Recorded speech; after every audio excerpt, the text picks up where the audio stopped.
Dixit travel channel చూస్తున్న మిత్రులందరికీ శుభాభివందనాలు.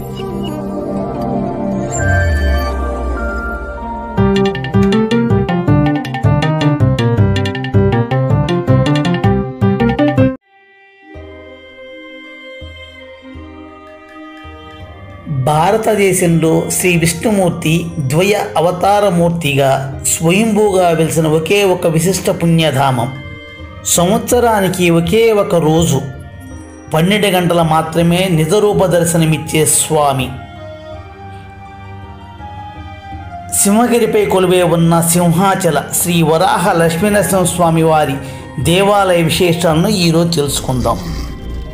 మిత్రులారా, ఇది సింహాచలం దేవస్థానం బస్టాండ్. సింహాచలం పట్టణం విశాఖపట్నం నగరంలోనే ఉన్నది. ఆర్టీసీ బస్టాండ్ మరియు రైల్వే స్టేషన్ నుండి 18 కిలోమీటర్ల దూరంలో ఉంది. ఈ కొండపైన స్వామివారి ఆలయం ఉంది. పైన కనిపించే టీవీ టవర్ దగ్గర. ఇక్కడ నుండి కొండ మీదకి ఘాట్ రోడ్డు ఉంటుంది. ఇవి దేవస్థానం బస్సులు. టికెట్ కొండ మీదకి 20 రూపాయలు. విశాఖపట్నంకు మన దేశంలో ఎక్కడి నుంచి అయినా రైలు మరియు విమాన ప్రయాణ సౌకర్యాలు ఉన్నాయి. ఈ దేవాలయం చేరుకోవడానికి సింహాచలం కొండ మీదకి సిటీలో అన్ని ప్రాంతాల నుండి ఆర్టీసీ సిటీ బస్ సర్వీసెస్ ఉన్నాయి. కొండపైకి వెళ్ళటానికి స్టార్ట్ అయ్యాము. ఆర్చి దగ్గర సర్వసిద్ధ వినాయక స్వామి వారి ఆలయం ఉంది. తర్వాత ఆంజనేయ స్వామి వారి స్టాట్యూ వస్తుంది. కింద నుంచి కొండపైకి 10 నిమిషాల టైం పడుతుంది ప్రయాణం. నేను విజయవాడ నుండి సింహాచలం ఎలా చేరుకున్నాను అనే వీడియో లింక్ కింద డిస్క్రిప్షన్లో ఇచ్చాను, చూడండి. దేవస్థానం టోల్ గేట్ దగ్గరకు వచ్చాము.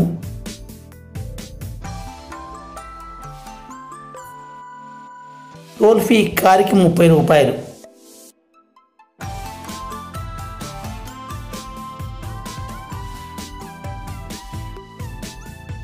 భారతదేశంలో ఆంధ్రప్రదేశ్ రాష్ట్రం విశాఖపట్నం నగరంలో సుందర సాగర తీరంలో సముద్ర మట్టానికి 377 మీటర్ల ఎత్తులో ఈస్టర్న్ ఘాట్ పర్వత శ్రేణుల్లోని సింహగిరి అనే పర్వతంపై చల్లని ప్రశాంతమైన వన సముదాయాల మధ్యన సింహాచల శ్రీ వరాహ నరసింహస్వామి వారి ఆలయం ఉన్నది. సంవత్సరం పొడవు ఒకే రకమైన శీతల వాతావరణం కలిగి ఉంటుంది.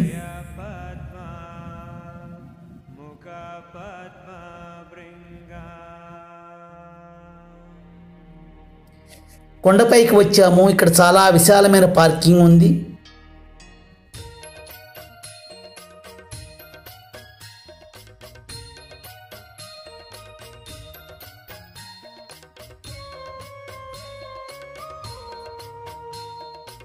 పార్కింగ్కి ఆపోజిట్లో పిఆర్ఓ ఆఫీస్ ఉంది. ఇక్కడ వీల్ చైర్స్ ఉన్నాయి నడవలేని వారి కొరకు. దేవాలయం సంబంధించిన అన్ని విషయాలు మనం ఇక్కడ తెలుసుకోవచ్చు. స్వామివారి దర్శన వేళలు ఉదయం 6:30 నుండి రాత్రి 9 గంటల వరకు. మధ్య మధ్యలో కొన్ని బ్రేక్స్ ఉన్నాయి. స్పెషల్ దర్శనం టికెట్ వచ్చి 100 రూపాయలు. విఐపి దర్శనం శీఘ్ర దర్శనం వచ్చి 300 రూపాయలు.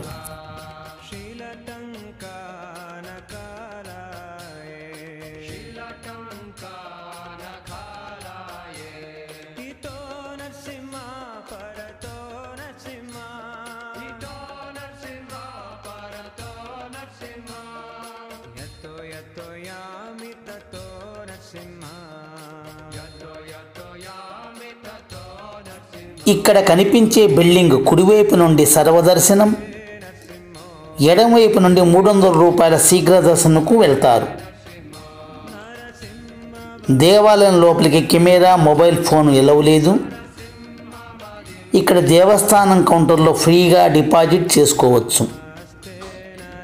ఈ దేవాలయంలో గాలిగోపురం అన్ని దేవాలయాలలో ఉన్నట్లు తూర్పు ముఖంగా కాకుండా పడమర ముఖాన్ని కలిగి ఉన్నది. తూర్పు ముఖం ఐశ్వర్యాన్ని ప్రసాదిస్తే పడమర ముఖం విజయాన్ని ప్రసాదిస్తుందని హిందువుల విశ్వాసం. ప్రస్తుతం ఉన్న ఆలయాన్ని 13వ శతాబ్దంలో కళింగ వాస్తుశిల్ప ప్రకారం ఒడిషాకు చెందిన తూర్పు గంగరాజు లాంగుల నరసింహదేవు నిర్మించారు. దేవాలయానికి 3 వైపులా రాజగోపురాలు ఉన్నాయి. అవి పడమర, ఉత్తర, దక్షిణ దిక్కులలో. పడమర గోపురం నుంచి భక్తులు దేవాలయంలోకి ప్రవేశించి ఇలా దక్షిణ వైపు నుంచి బయటికి వస్తారు.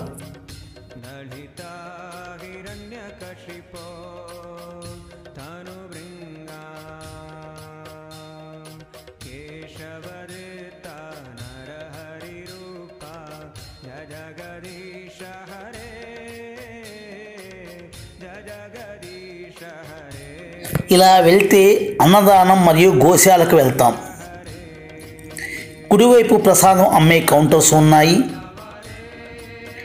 లడ్డు 15 రూపాయలు, పులిహోర 10 రూపాయలు. స్థల పురాణం వచ్చి విష్ణు భక్తుడైన ప్రహ్లాదుడి తండ్రి హిరణ్యకశిపుని మహావిష్ణువు దశావతారంలోని 4వ అవతారమైన నరసింహుని రూపంలో సంహరించాడు. ఉగ్ర రూపంలో ఉన్న నరసింహస్వామి వారిని ప్రహ్లాదుడు శాంతించమని కోరగా స్వామివారు శాంతించారని ప్రహ్లాదుని కోరిక మేరకు స్వామివారు భూవరాహ నరసింహస్వామిగా ఇక్కడ అవతరించారని పురాణ ఇతిహాసం. తర్వాత కాలంలో చంద్రవంశానికి చెందిన పురూరవుడు అనే రాజుకి స్వామివారు పుట్టలో కప్పబడి దర్శనమిచ్చారు. ఆ రాజుకు ఆకాశవాణి సంవత్సరం పాటు విగ్రహాన్ని చందనంతో కప్పి ఉంచి వైశాఖ శుద్ధ తదియ రోజున చందనం లేకుండా నిజరూప దర్శనం కలిగేట్టు చేయమని చెప్పింది. ఆ సాంప్రదాయం ఇప్పటికీ పాటించబడుతుంది. స్వామివారిని వేడిని చల్లార్చడానికి చందనం పూత పూస్తూ ఉంటారు. స్వామివారు వరాహం, నరుడు సింహరూపంలో త్రిభంగ ముద్రలో వరాహం తల, మనిషి శరీరం, సింహం తోక కలిగి ఉంటారు. నిత్యరూపం చందనంతో కప్పబడి లింగాకృతిలో నిత్య పూజలు అందుకుంటూ ఉంటారు. ప్రతి సంవత్సరం వైశాఖ శుద్ధ తదియ రోజున చందనం తీసి నిజరూప దర్శనమిస్తారు. ఈ చందనోత్సవానికి లక్షలాది మంది భక్తులు తరలి వస్తారు. సుందరాయ శుభాంగాయ మంగళాయ మహాజసే సింహశైల నివాసాయ శ్రీనృసింహాయ మంగళం. మిత్రులారా, తర్వాతి వీడియోలో సింహాచలం నుండి శ్రీకాకుళం అరసవల్లి శ్రీ సూర్యనారాయణ స్వామి వారి దేవాలయ విశేషాలను తెలియజేస్తాను. తప్పకుండా చూడండి. మిత్రులారా, ఈ వీడియో మీకు నచ్చితే లైక్ చేయండి, షేర్ చేయండి, నన్ను ప్రోత్సహించండి. ధన్యవాదాలు.